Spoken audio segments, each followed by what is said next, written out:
CM Revanth Reddy జిల్లా కలెక్టర్లతో సమావేశం నిర్వహించనున్నారు. రైతు భరోసా, ఇందిరమ్మ ఆత్మీయ భరోసా, రేషన్ కార్డులు, ఇందిరమ్మ ఇల్లు అంశాలపై చర్చించి కలెక్టర్లకు దిశానిర్దేశం చేయనున్నారు. 26 నుంచి పథకాల అమలుకు ప్రభుత్వం కసరత్తు చేస్తోంది.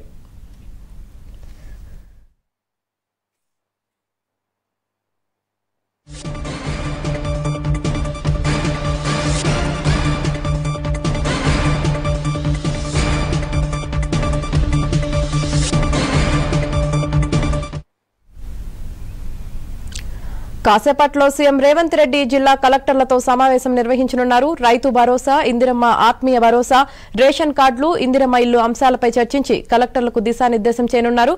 ఇక దీనికి సంబంధించి పూర్తి సమాచారం మా ప్రతినిధి నరసింగరావు అందిస్తారు. నరసింగరావు.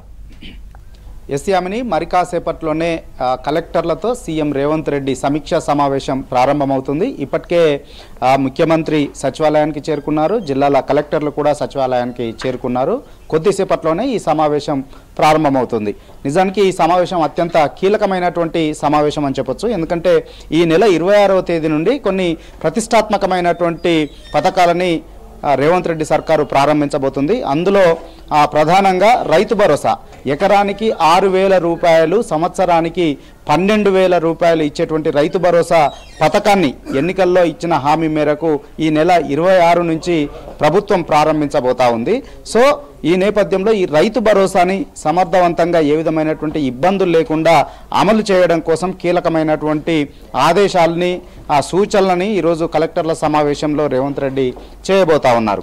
దాంతో పాటుగా ఆత్మీయ భరోసా కార్యక్రమాన్ని కూడా, పథకాన్ని కూడా ఈ నెల 26 నుంచి ప్రభుత్వము ప్రారంభించబోతా ఉంది. ఎవరైతే భూమి లేని రైతు కూలీలు ఉన్నారో వారికి ఏడాదికి 12,000 రూపాయల ఆర్థిక సహాయాన్ని అందించేటువంటి పథకం ఇది. సో ఇందిరమ్మ ఆత్మీయ భరోసా పథకం. సో ఈ పథకంలో ఎవరైతే జాబ్ కార్డులు ఉన్నాయో గ్రామాల్లో, అంటే ఉపాధి హామీ పథకానికి వెళ్ళేటువంటి భూమి లేని రైతు కూలీలు ఎవరైతే ఉన్నారో వారికి ఈ పథకాన్ని వర్తింపజేయబోతా ఉన్నారు. ఎక్కడా కూడా ఇది దుర్వినియోగం కాకుండా జాగ్రత్తగా ఈ పథకాన్ని అమలు చేయడం కోసం అవసరమైనటువంటి దిశానిర్దేశాన్ని జిల్లా కలెక్టర్ల సమావేశంలో ఈరోజు రేవంత్ రెడ్డి చేయబోతా ఉన్నారు.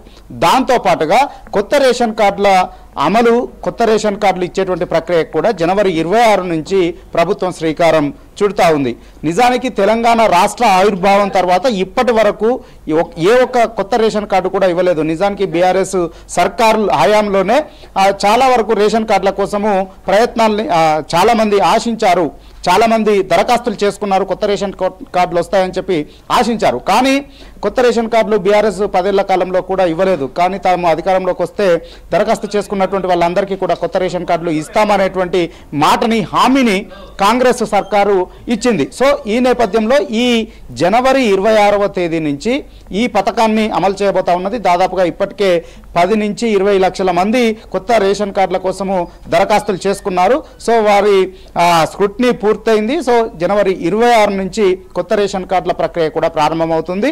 సో ఈ ప్రక్రియలో కూడా ఎక్కడ ఏ విధమైనటువంటి అవాంతరాలు లేకుండా లబ్ధిదారులందరికీ కూడా, ఎవరైతే అర్హులు ఉన్నారో వాళ్ళందరికీ కూడా రేషన్ కార్డులు ఇచ్చేటువంటి విషయంలో చాలా జాగ్రత్తగా వ్యవహరించాలని చెప్పి ఈరోజు సమావేశంలో జిల్లా కలెక్టర్లతో సమీక్షా సమావేశంలో చర్చించబోతా ఉన్నారు ముఖ్యమంత్రి రేవంత్ రెడ్డి. ఇక దాంతో పాటుగా మరొక కీలకమైనటువంటి పథకాన్ని కూడా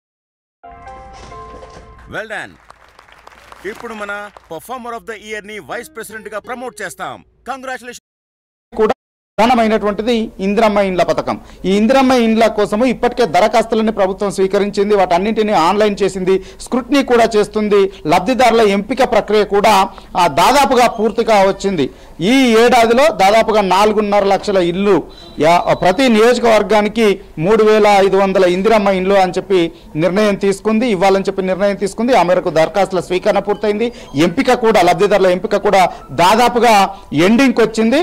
సో ఎక్కడా కూడా అవకతవకలు జరగకుండా లబ్ధిదారులందరికీ కూడా మొదటగా రూరల్ ప్రాంతాల్లో, అంటే అన్ని గ్రామ ప్రాంతాల్లో, పట్టణాలలో తర్వాత ఇవ్వాలని చెప్పి డిసైడ్ అయింది హైదరాబాద్ నగరంలో ప్రధానంగా. ఇక రూరల్ ప్రాంతాల్లో అన్ని నియోజకవర్గాల్లో కూడా 3,500 ఇండ్లను ఈ ఏడాది ఇవ్వాలని చెప్పి భావిస్తూ ఉంది. అందుకోసం సంబంధించినటువంటి ప్రక్రియ అంతా కూడా దాదాపుగా పూర్తిగా వచ్చింది. కాబట్టి ఈ పథకంలో కూడా ఎక్కడ ఆశ్రిత పక్షపాతానికి తావు లేకుండా, ఎక్కడా కూడా అవినీతికి చోటు లేకుండా జాగ్రత్తగా ఎంపిక ప్రక్రియ చేయాలి, ఇండ్ల నిర్మాణం నిర్మాణ ప్రక్రియను చేపట్టాలి అని చెప్పి ప్రభుత్వం భావిస్తుంది కాబట్టి ఇవన్నీ కూడా ఇటు జిల్లా కలెక్టర్లతో ముడిపడి ఉన్నటువంటి అంశాలు క్షేత్రస్థాయిలోకి ఈ పథకాలని అత్యంత పటిష్టాత్మకంగా తీసుకుని వెళ్ళి పకడ్బందీగా తీసుకుని వెళ్ళి ఏ విధమైనటువంటి అవినీతి జరగకుండా జాగ్రత్తగా పథకాలన్నింటినీ కూడా ల్యాండ్ చేయడం కోసం అవసరమైనటువంటి దిశానిర్దేశాన్ని ఈరోజు సమావేశంలో ముఖ్యమంత్రి రేవంత్ రెడ్డి చేయబోతా ఉన్నారు. సో ప్రధానంగా వీటి కోసమే ఈ సమావేశాన్ని నిర్వహిస్తా ఉన్నారు. మరి కాసేపట్లోనే జిల్లా కలెక్టర్లతో రేవంత్ రెడ్డి సమావేశం ప్రారంభం కాబోతుంది. Yamini. Right, thank you Narasinga.